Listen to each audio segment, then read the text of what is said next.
Welcome to my channel real knowledge classes. आज हम लोग देखने वाले हैं क्लास 10th का वास्तविक संख्या यानी रियल नंबर्स। आज हम लोग पढ़ने वाले हैं 10th क्लास का मैथ। आज से मैथ का जो वीडियो है वो कंटिन्यू करेंगे और पूरा सिलेबस धीरे धीरे पढ़ेंगे।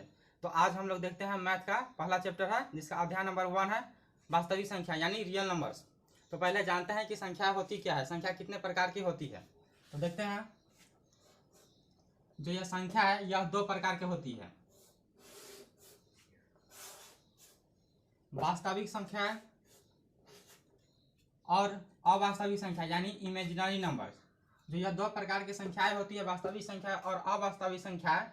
यह वास्तविक संख्या जैसे ले सकते हैं √3, -3, 7, 4, ये सब जो संख्या है क्या है, वास्तविक संख्या है। और जो अवास्तविक संख्या होती है वह होती है रूट के अंदर माइनस में, यानी √-1, रूट के अंदर -7। जो यह -1 है इसका वैल्यू -1 इक्वल टू आयोटा होता है, जिसको आयोटा कहते हैं, आयोटा। इसके बारे में हम डिटेल से चर्चा करेंगे 11th में, लेकिन इस क्लास में इमेजिनरी नंबर यानी अवास्तविक संख्याओं के बारे में हम लोग को नहीं पढ़ना है। हम लोग जो पढ़ने वाले हैं 10th क्लास में वो पढ़ेंगे वास्तविक संख्या के बारे में। जो वास्तविक संख्या होती है ये भी 2 प्रकार की होती है। एक में होती है परिमेय संख्या,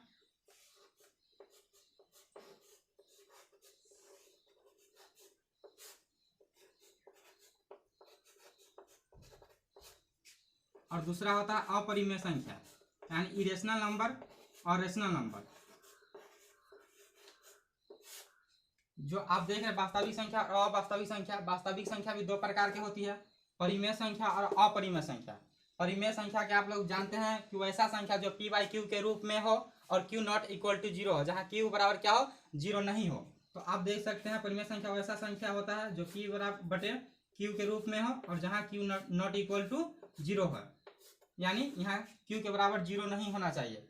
आप एक नया डिफिनेशन के रूप में ऐसा भी कह सकते हैं कि वैसा संख्या जिसका दशमलव प्रसार शांत या अशांत आवर्ती होता है। आप इसको कह सकते हैं कि वैसा संख्या जो शांत, जिसका दशमलव प्रसार शांत या अशांत आवर्ती होता है। और अपरिमेय संख्या यानी इरेशनल नंबर के बारे में आप कह सकते हैं कि वैसी संख्या वैसा संख्या जिसका दशमलव प्रसार अशांत अनावर्ती होता है। यह अशांत अनावर्ती क्या होता है और शांत और अशांत आवृत्ति क्या होता है, इसके बारे में हम देखते हैं एग्जाम्पल लेके। जैसे यहाँ कोई संख्या है 2/5 है और दूसरा संख्या जो है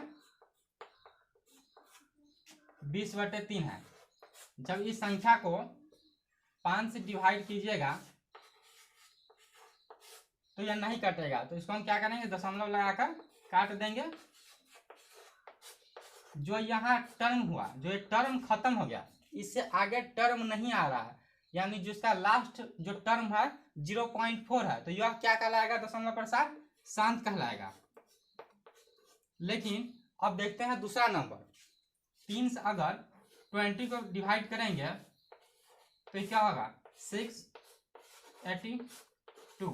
फिर यहाँ पे दशमलव देकर 0 देना पड़ेगा, फिर देंगे 18, फिर 2 बच जाएगा। यह जो प्रोसेस है चलता रहेगा, यानी 6.6666 यह होगा जो नहीं खत्म होगा और नहीं कटेगा। इसका जो टर्म है यह खत्म नहीं होगा, इसे कहते हैं टर्मिनेटिंग, यानी जो इसका टर्म होता है चलता जाता है। और देखिए जो 6 है बार बार रिपीट हो रहा है, यानी जो यह संख्या होगा वह बार बार रिपीट करेगा, तो यह क्या कहलाएगा, अशांत आवृत्ति।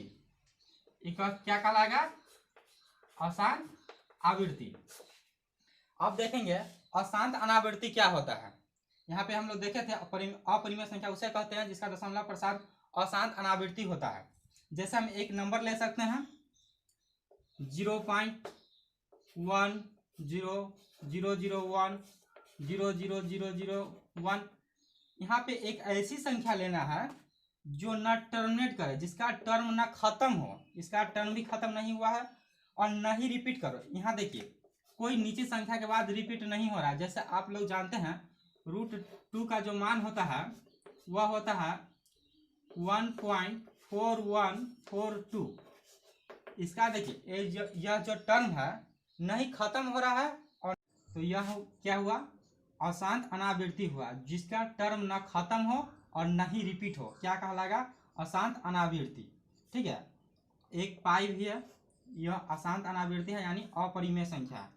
इसका प्रूफ भी हम लोग देखेंगे जब क्लास करेंगे, यानी डिटेल में जब सर्कल चैप्टर पढ़ेंगे तो इसके बारे में हम प्रूफ भी देखेंगे। अब देखते हैं विभाजकता के नियम। देखते हैं विभाजकता के नियम, कुछ एग्जाम्पल लेंगे। जैसे हम लोग भाग करेंगे, 2 से किसी संख्या को डिवाइड कर रहे हैं, वह संख्या मान लीजिए 6 है, कोई भी संख्या ले सकते हैं, 3 मतलब हो जाएगा 6 0।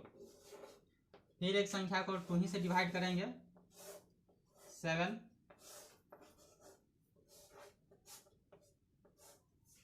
फिर एक संख्या ले लीजिए 2 से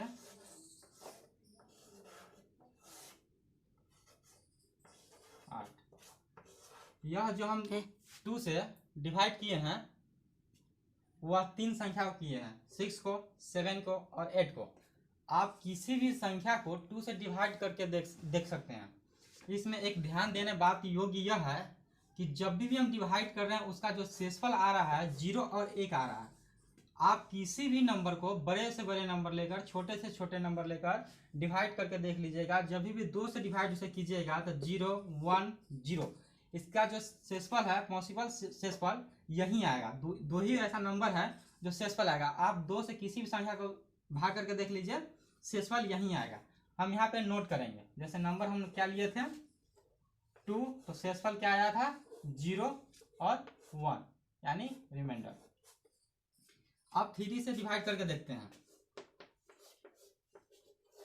किसी भी संख्या को डिवाइड करके देख लीजिए, 0 से, फिर किसी संख्या को डिवाइड करेंगे,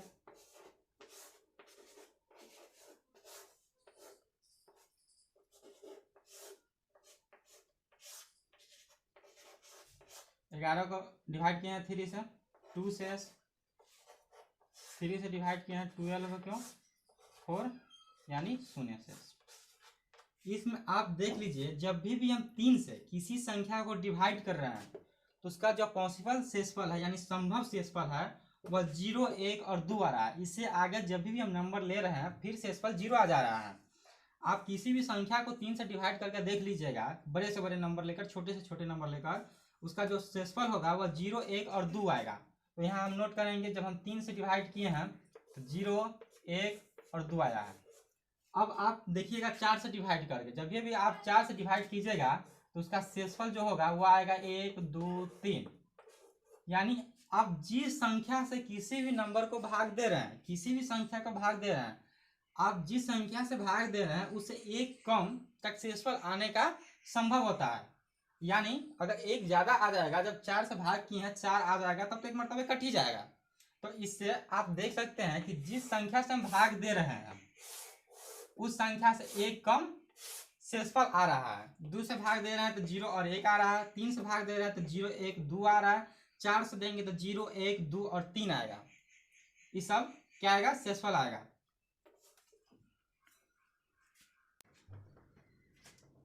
अब देखेंगे जो हम ये संख्या लिए थे, अब संख्या से नहीं, मान लीजिए कोई संख्या b है जिससे हम कोई संख्या a में डिवाइड कर रहे हैं, और यहाँ पे जो भागफल आ रहा है वह मान लीजिए q आ रहा है, और जो शेषफल बच रहा है वह r आ रहा है।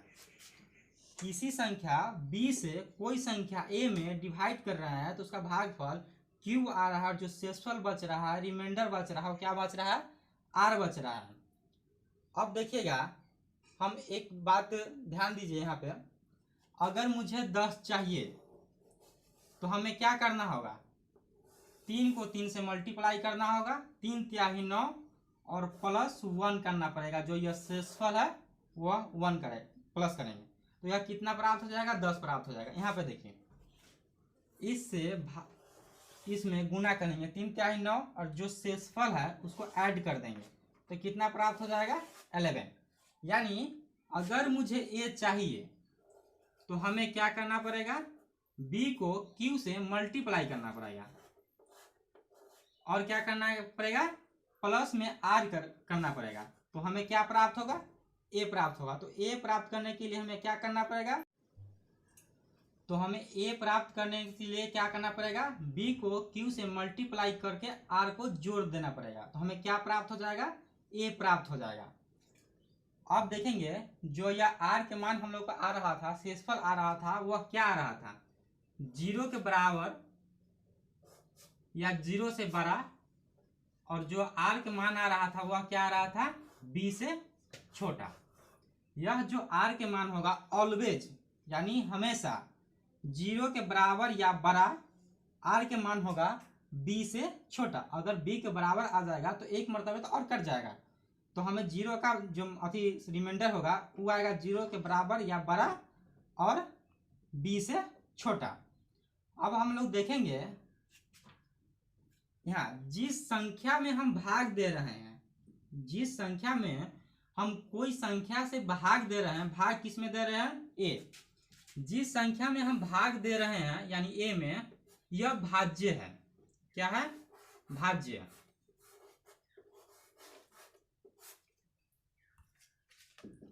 जिस संख्या से ए में हम बी से क्या कर रहे हैं, भाग दे रहे हैं, जिस संख्या में हम इस संख्या को भाग दे रहे हैं, जिस संख्या से दे रहे हैं वह क्या कहलाएगा, भाजक। और जितना मर्तबे करता है, यहाँ जितना मर्तबे हम लोग काटते हैं, पूरा पूरा जितने मर्तबे लग जाता है उसको क्या कहते हैं, भागफल। भागफल। और जो हम लोग के पास बचता है आर, उसे क्या कहते हैं, शेषफल। तो देखिए यहाँ पे जिस संख्या में, किसी संख्या से जिस संख्या में भाग दे रहे हैं उसको भाज्य कहते हैं, और जिस संख्या से भाग दे रहे हैं उसको भाजक कहते हैं।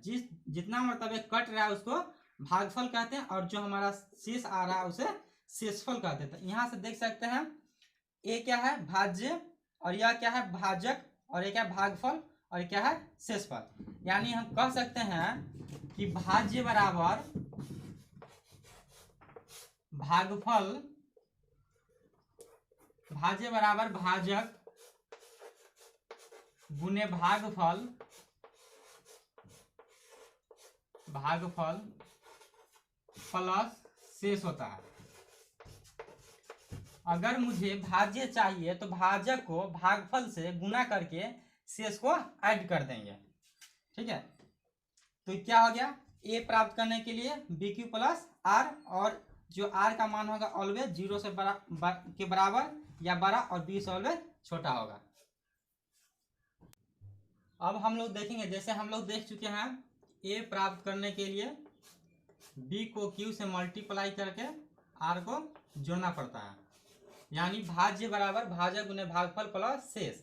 अब हम लोग देखने वाले हैं यूक्लिड विभाजन प्रेमिका और यूक्लिड विभाजन एल्गोरिथम। ये दोनों में बहुत अंतर होता है, दोनों एक समान नहीं होता है। जनरली बहुत से आदमी होता है जो दोनों को एक ही समझकर और यूज कर देते हैं, लेकिन आज हम इस वीडियो में देखिएगा पूरा आपका डाउट क्लियर हो जाएगा कि यूक्लिड विभाजन प्रेमिका क्या है और यूक्लिड विभाजन एल्गोरिथम क्या है। तो हम सबसे पहले देखने वाले हैं यूक्लिड विभाजन प्रेमिका, जिसे लेमा कहते हैं, यानी यूक्लिड विभाजन लेमा। तो देखेंगे वह होता क्या है। यह एक सिद्ध किया हुआ कथन होता है, यह एक सिद्ध किया हुआ कथन होता है, और जिसकी सहायता से एक और कथन को सिद्ध किया जाता है, यूक्लिड विभाजन प्रेमिका कहलाता है। जैसे यह सिद्ध किया हुआ कथन हम लोग सिद्ध किए हैं कि ए बराबर बी क्यू प्लस आर, यानी ए प्राप्त करने के लिए अगर हम बी में क्यू से मल्टीप्लाई करके आर को जोड़ कर दे तो हमें क्या प्राप्त होगा, ए प्राप्त होगा। यह क्या है, सिद्ध किया हुआ कथन है। अगर इस कथन से, ये जो कथन है, हम किसी और कथन को सिद्ध करेंगे तो वह कहलाएगा यूक्लिड विभाजन प्रेमिका यानी लेमा। यह एक सिद्ध किया हुआ कथन होता है और इसकी सहायता से एक और कथन का सिद्ध किया जाता है। ठीक है, लेकिन यूक्लिड विभाजन जो एल्गोरिथम होता है वह ऐसा नहीं होता है। तो हम लोग देख चुके हैं यूक्लिड विभाजन प्रेमिका, यानी जब ए प्राप्त करने के लिए बी में क्यू से मल्टीप्लाई करके आर को जोड़ करते हैं, यह एक सिद्ध किया हुआ कथन है और यह किसी अन्य कथन को सिद्ध करने में सहायता करता है। इसकी मदद से हम किसी और कथन को सिद्ध करते तो वह कहलाता है यूक्लिड विभाजन प्रेमिका। और जो आर का मान होता है ऑलवेज 0 से बड़ा या बराबर, और बी से ऑलवेज क्या होता है, छोटा होता है। यहाँ पे ए और बी दो धनात्मक पूर्णांक है। ठीक है, अब देखेंगे यूक्लिड विभाजन एल्गोरिथम क्या है। पूरा दोनों में आपको अंतर समझ में आ जाएगा कि कहाँ इसको यूज करना है, कहाँ इसको यूज करना है। तो हम देखने वाले हैं यूक्लिड विभाजन एल्गोरिथम। यह एक सुपरिभाषित चरणों की श्रृंखला होती है। जो एल्गोरिथम होता है यूक्लिड विभाजन एल्गोरिथम, यह एक सुपरिभाषित चरणों की श्रृंखला होती है और यह एक विशेष प्रकार की समस्याओं का हल करने का विधि प्रदान करता है। जैसे आपका अगर कोई सवाल है, आपके पास कोई क्वेश्चन है आपके पास, अगर आप स्टेप बाय स्टेप इस स्टेप के बाद इस स्टेप करते जा रहे हैं तो वह कहलाएगा यूक्लिड विभाजन एल्गोरिथम। और जो इसका यूज करेंगे सिद्ध किया हुआ कथन को तो क्या कहलाएगा, यूक्लिड विभाजन लेमा यानी प्रेम का। तो देखते हैं जैसे होता है यूक्लिड विभाजन एल्गोरिथम। मान लीजिए कि ए और बी दो है, क्या है, धनात्मक पूर्णांक है। जो इसमें मान लीजिए कोई संख्या दिया हुआ है, जो बड़ा संख्या होगा वह एक रखिएगा और जो छोटा संख्या होगा वह बी रखिएगा, ठीक है। यह जो संख्या होता है दो धनात्मक पूर्णांक संख्याओं का HCF ज्ञात करने का विधि होता है यूक्लिड विभाजन एल्गोरिथम। और इसमें हेल्प लिया जाता है यूक्लिड विभाजन लेमा का यानी प्रेमिका का। तो हम इसमें लिखेंगे यूक्लिड विभाजन प्रेमिका का प्रयोग करने पर क्या है। इस यूक्लिड विभाजन प्रेमिका यानी एक सिद्ध किया हुआ कथन होता है A बराबर BQ प्लस R, और जो R का मान होगा ऑलवेज क्या होगा, 0 के बराबर या बड़ा और B से ऑलवेज छोटा। यहाँ पे जब दो धनात्मक पूर्णांक संख्या लेंगे और यूक्लिड विभाजन एल्गोरिथम की मदद से इसका HCF निकाला जाता है। तो हम क्या करेंगे, यहाँ B से डिवाइड करेंगे A को, और जब तक R का मान 0 ना आए अगर डिवाइड करेंगे, अगर R का मान 0 आ जाएगा यानी रिमाइंडर 0 आ जाएगा तो वहां जो भाजक होगा जिससे भाग कर रहे हैं वही दोनों धनात्मक पूर्णांक संख्याओं का क्या कहलाएगा, HCF कहलाएगा। लेकिन अगर हम किसी संख्या को भाग कर रहे हैं, भाजक है A और इसमें भाग कर रहे हैं, अगर वहां पे B का जो मान है उसे भाग कर रहे हैं यानी B से यहाँ पे डिवाइड कर रहे हैं A को, अगर शेषफल 0 नहीं आता है तो यह प्रोसेस हम B और R के लिए पुनः अप्लाई करेंगे। अब B और R में देखेंगे बड़ी संख्या कौन होता है, अफकोर्स B ही होगा जिससे आप डिवाइड कर रहे हैं। तो फिर करेंगे हम लोग क्या, R से B को डिवाइड। अब यहाँ पे जिससे हम भाग कर रहे हैं वह भाजक है, जिसमें हम लोग भाग कर रहे हैं वह क्या है, भाज्य है। यहाँ पर अगर रिमाइंडर 0 नहीं आता है तो यह जो स्टेप बाय स्टेप हम लोग कर रहे हैं यूक्लिड विभाजन एल्गोरिथम में, वह फिर ये स्टेप चलता रहेगा जब तक रिमाइंडर 0 नहीं आ जाए। जब रिमाइंडर 0 आ जाएगा तो उस समय जो भाजक है जिससे हम भाग कर रहे हैं वही दो धनात्मक संख्याओं का क्या कहलाएगा, HCF कहलाएगा। यह पूरा कंसेप्ट क्लियर होगा। नेक्स्ट पार्ट में हम लोग देखने वाले हैं एक्सरसाइज 1.1। बने रहिए मेरे साथ YouTube channel real knowledge classes पर। कल मिलते हैं और देखेंगे एक्सरसाइज 1.1 और पूरा कंसेप्ट क्लियर हो जाएगा आपको।